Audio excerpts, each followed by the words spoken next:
Happy New Year, friends, fans, and this day in weather history family. We have had a brilliant second year so far and our first full calendar year as a daily podcast. So now, we look back on those stories, those weather events that dominated the Canadian headlines from the year 2021. Hi, I'm Chris May, writer, producer, and host of This Day in Weather History, the podcast.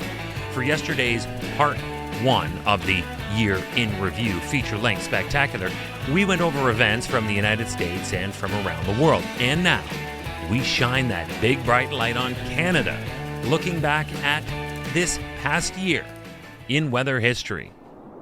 As we all jumped into January, hoping that any minute now the COVID pandemic would end, we were smacked with the reality that our planet and its weather couldn't care less. And on Tuesday, February 9th, 2021, at about 6 o'clock in the morning, a powerful winter storm moved in, over, and then through the Maritimes, and then on its way to Newfoundland. Here are the dirty details. In all, 30 to 40 centimeters of snow was reported across much of the Maritimes on the Monday of this storm. Some areas saw drifts that were well surpassing 40 centimeters. Pair that with strong wind gusts of up to 80 kilometers per hour. We now were battered with blowing snow and whiteout conditions. Then another 5 to 15 centimeters of snow hit parts of Newfoundland through the Tuesday, kicking out another 15 to 30 centimeters for the Avalon. And again, made all the worse by strong winds that brought in blizzard conditions. Even after most of the heavy snow had fallen for the Maritimes and the Avalon, another 15 centimeters was on its way in the overnight for Gander, and 5 to 10 centimeters widespread basically everywhere else on the island. Monday, March 21st. Ontario was in the crosshairs of a nasty late-season snow attack. Powerful and dangerous snow squalls, thanks to intense northwesterly winds that blasted parts of southern Ontario. Dangerous whiteout conditions during the Monday event brought life-threatening conditions and accidents that prompted sections of Highway 400 to be completely shut down in the afternoon after a multi-vehicle pileup. What could be called worse than that, after all this chaos, all that snow would go nowhere, as a rush of frigid air followed in behind the squalls and brought bitter overnight temperatures and even more brutal wind chills.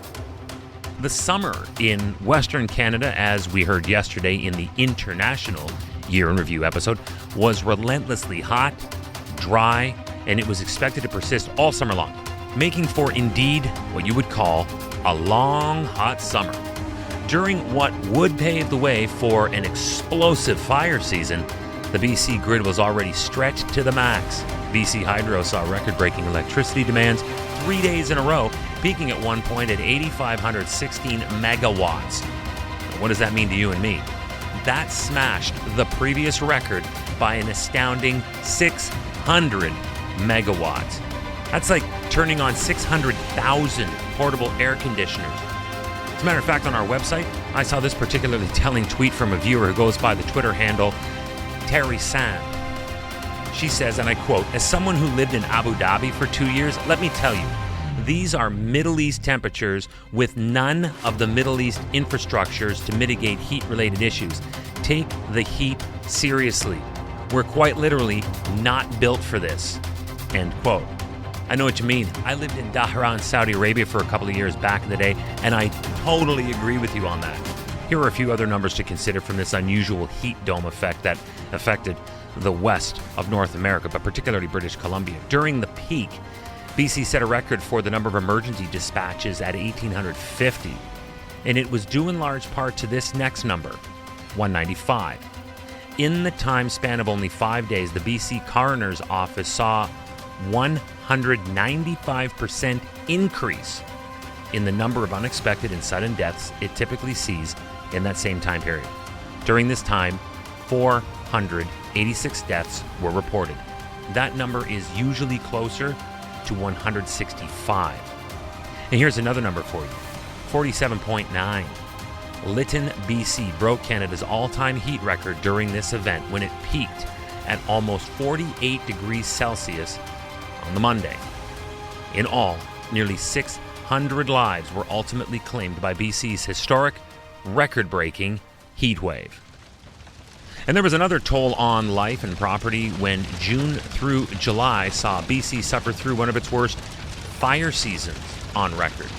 But this 2021 edition of this seasonal phenomenon was notable for how close the large wildfires got to major population centers in the South Interior. The weather played the lead and the flames followed in suit. Winds blew extreme heat through oppressively dry conditions and basically fanned the fires into the community of Lytton. There were numerous evacuation alerts, but a total loss of the village of Lytton.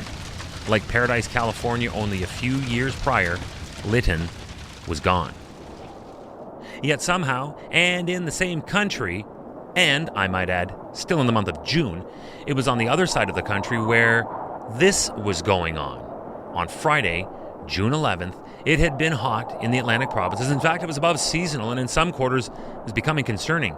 But it didn't last long, and what came next was as mind-blowing as it was frustrating when winter made a bold return to Newfoundland. Let me paint this picture for you. After reaching a daytime high of 27.3 degrees Celsius on the Tuesday of that week, on the Thursday, it was accumulating snow. While unwelcome, June snow is not uncommon in Newfoundland, but it was the first time St. John's had ever recorded over 1 centimeter of snow on a June day since all the way back in 1976. In Barrie, Ontario, it was deja vu all over again.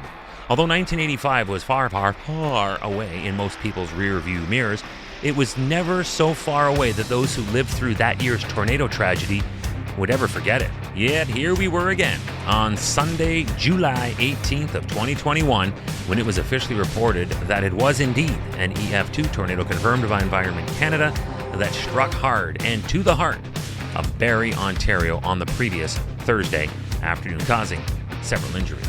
It also resulted in considerable damage. This monster packed maximum wind speeds of 210 kilometers per hour and featured a damage path that stretched out for 12 kilometers while also 600 meters wide. That's over half a kilometer wide.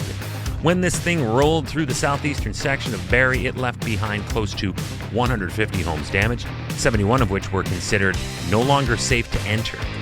Then on Tuesday, September the 7th, a large tornado touched down in Huron, Bruce, leaving a path of destruction in its wake. The year 2021 would go on to be a monumental one for the province of Ontario.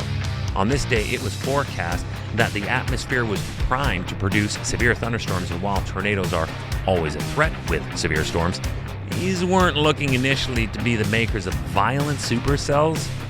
But then huge funnels swirled down from the edge of the core, and for a moment, storm hunter Mark Robinson later wrote in a follow-up article on theweathernetwork.com, quote, "This thing looks like an airborne octopus, a gigantic airborne octopus that is going to remove my car from the road if I don't stop."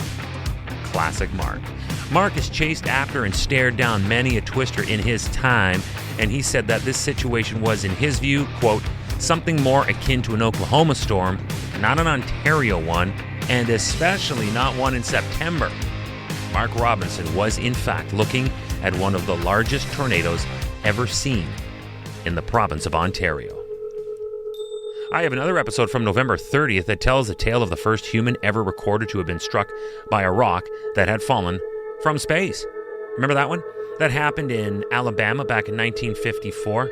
So fast forward to October 12th of this past year, and we meet Ruth Hamilton, who says a space rock came through the ceiling of her home and crash landed on her pillow at her home in Golden, British Columbia. What now? Yes, Ms. Ruth Hamilton had been asleep for hours, but was jolted awake by her loud and frantically barking dog. She jumped out of bed to see what he was barking at, and it was then that her vacated pillow a moment later caught a rock from outer space that had hurtled into her bedroom. Hamilton told the authorities, and I quote, "The next thing was just a huge explosion and debris all over my face," end quote. Hamilton said she didn't tell anybody about what had happened for a few days because, quite frankly, she needed the time to absorb what happened for herself. And apart from being understandably shaken up, she was not injured and only wanted to keep the rock once researchers had finished their investigation. And then how about this story? It was on Sunday, November 7th, when British Columbia found themselves back in the news for the strange and unusual, where it pertains to weather. Witnesses in Vancouver captured video and photos of a tornado over the Strait of Georgia on a Saturday that reportedly came ashore and caused minor tree damage at the University of British Columbia and its immediate vicinity. Now, I think it goes without saying that BC is not necessarily a hotspot for tornadoes at any time of the year, so for one to occur there in the heart of fall, well, that makes it unfathomable. And then, still in BC, but now in December, once again, people around the world are staring at their screens watching British Columbia suffer yet another extreme weather event. This one comes just 20 weeks after a horrific heat wave gripped the region, claiming hundreds of lives and setting a record-breaking temperature of 49.7 degrees Celsius in Lytton. Here we were now watching as a merciless atmospheric river began funneling in significant levels of moisture to BC. Some cities, including Hope, saw nearly 300 millimeters in just a few days. For perspective, Hope normally sees 250 millimeters of rain in an entire month. The roots of these severe events were defined by terms some had maybe never heard before, but jumped into everyday lexicon. June and July was defined by a heat dome. And here we were now watching towns and cities overwhelmed by a rush of water caused by what is called an atmospheric river. And that is our 2021 Canadian edition of the Weather's Year in Review for this day in weather history. So many of the weather events reviewed here are just too big to control, but we can do our part to limit its intensity and duration and frequency, and we know that.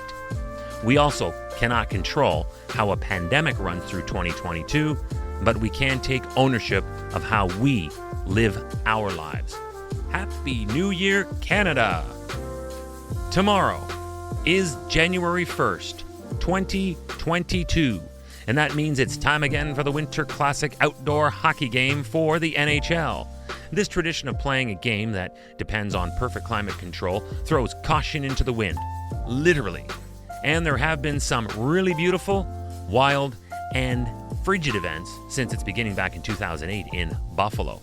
We'll look back at this annual tradition tomorrow on the New Year's Day edition of This Day in Weather History with me, your host, Chris May. Happy New Year!